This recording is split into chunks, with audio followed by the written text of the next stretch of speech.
Archons versus Harbingers. Well, this topic is going to be really interesting because we know that some Harbingers in terms of power are at Archons level. So, who will win? I mean, who is stronger, the Archons or the Harbingers? Well, we will find this out in this video, and yeah, let's start.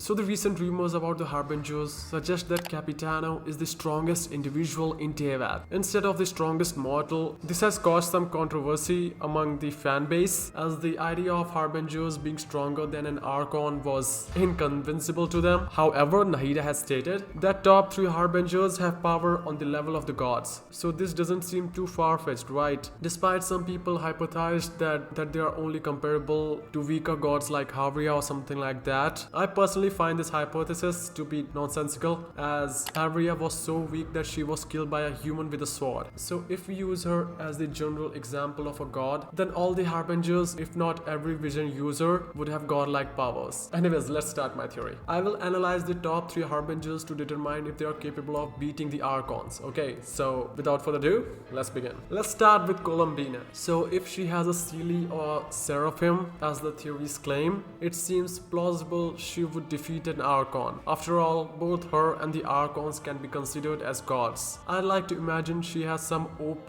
eldritch ability she hides by putting on a facade of an innocent girl. Maybe her eyes are special. It could explain why she covers them. I don't know. Next we have Dottore. So in Radiant's story quest, he fought the Radiant's puppet for 500 years, proving technology is capable of rivaling divinity. As Dottore segments are based on Scaramouche, a prototype of the Shogun puppet, it would not be a stretch of the imagination that one of the Doctor's segments could match an Archon. Hell, he turned the Balladeer into an artificial god, so he seems perfectly capable of achieving such a feat, right? And the last one, we have Capitano. Now he seems the least likely to be able to vanquish an Archon, especially if he is the Bloodstained Knight. However, I would not be so quick to dismiss his moniker as the strongest individual in Tevat as mere hyperbole. At the end of the Bloodstained Knight's tale, he pledged his alliance to the Abyss. Perhaps the reason why he's so powerful because he has an abyssal transformation like child, except with more experience as he has been alive for more than 500 years. Well, I personally hope the Harbingers are able to contend with the Archons in terms of battle power. If they were the underdog, it would make the story much less interesting because of how competent they are as a threat. But what do you guys think? Do Harbingers have the power to defeat the Archons? Comment down below.